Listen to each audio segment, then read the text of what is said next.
The joy is very visible on your face, Bhavna, for us to see where you are with a shopping fast in the last almost 4 years. Beautiful. Now we'll come to what Bhavna is equal to stands for, Shenomics. Because that is the first time I got introduced to you. I read about you. And how did Shenomics get conceived, and how has the journey been since? So along the time when I think in those first few years when I did move to India, definitely I think one big force was that spiritual odyssey that I just shared with you. The second big force that was pushing me forward was to find a way in which I could create a bigger impact with my work in particular. And as I was experimenting with a bunch of different things, um, I realized, so one of the things that I was doing was I was associated with this organization through which I was mentoring young entrepreneurs. And as part of that, I remember I was doing this whole speaking circuit around the country, giving these motivational talks at leading universities, the IITs and IIMs and all of these great institutions. And as I would be in these auditoriums giving talks, sure enough, I would see majority of the room would be filled with young men, and maybe you would see maybe 10% seats occupied by women. And during these talks, the men would, of course, be very enthusiastic, ask a lot of questions, and share a lot of comments. And I noticed the women would always only come up to me, not always, but more often than not, only come up to me after the talk was over. They would pull me aside and then share ideas and ask questions. And I would be so amazed because these were all brilliant women with brilliant ideas. And it just got me thinking, but then why not share your voice and your ideas in a bigger way? So that was one thing that I started thinking more deeply about. And right along around that time, 2013 is when Sheryl Sandberg published her book, Lean In. And I read that cover to cover in one sitting. After reading that book, also, I was like, okay, wow, I think the challenges that I myself experienced in the workforce, clearly this is a systemic issue. There are lots of systemic problems here, and there's still a lot to be done. And so that's when I was like, okay, I think I can do something here. And especially given my journey with mindfulness, I realized, okay, looking around me as I see that there are so many women just like me who want to live lives of greater purpose, who know they have something to give back, who have so many talents in which they can use meaningfully to uplift the lives of others.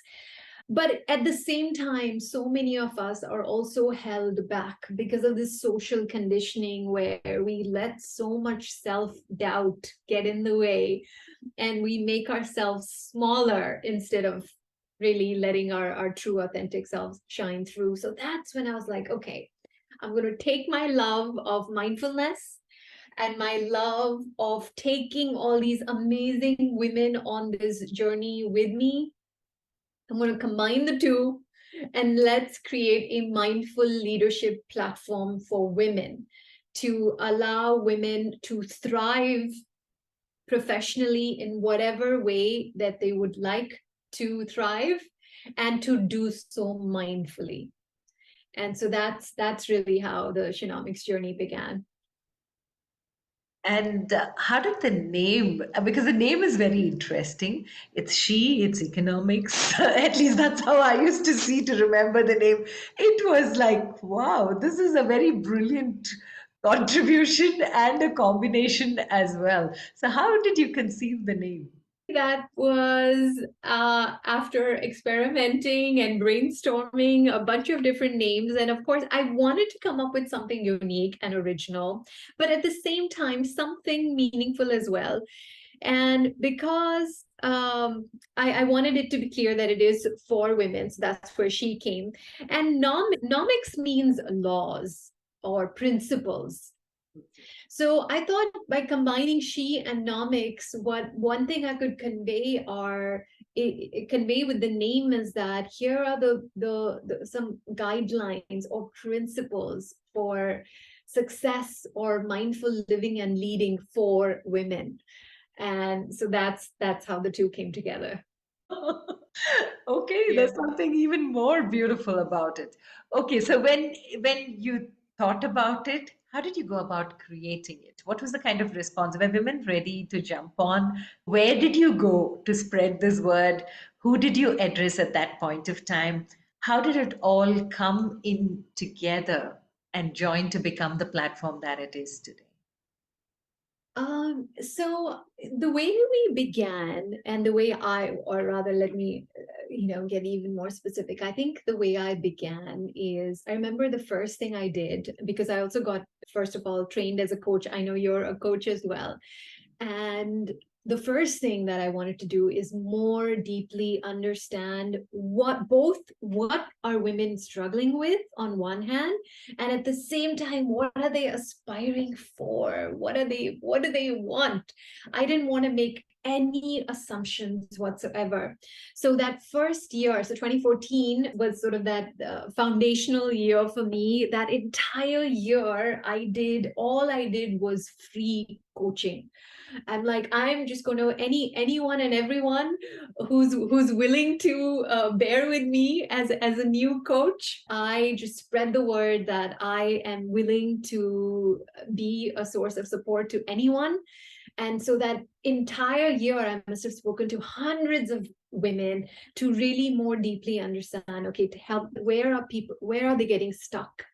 And if you take all those constraints out of their way, what becomes possible for them? What are they envisioning? What makes them come alive? What excites them?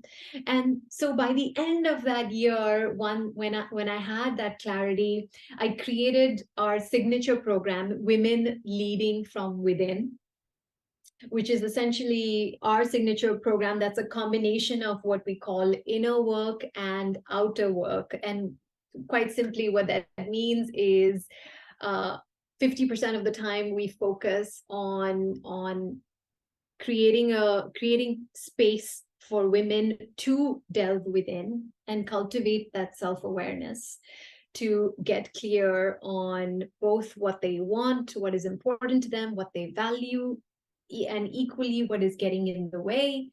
So all kind of work related to mindset. And then 50% was focused entirely on outer work or skill set.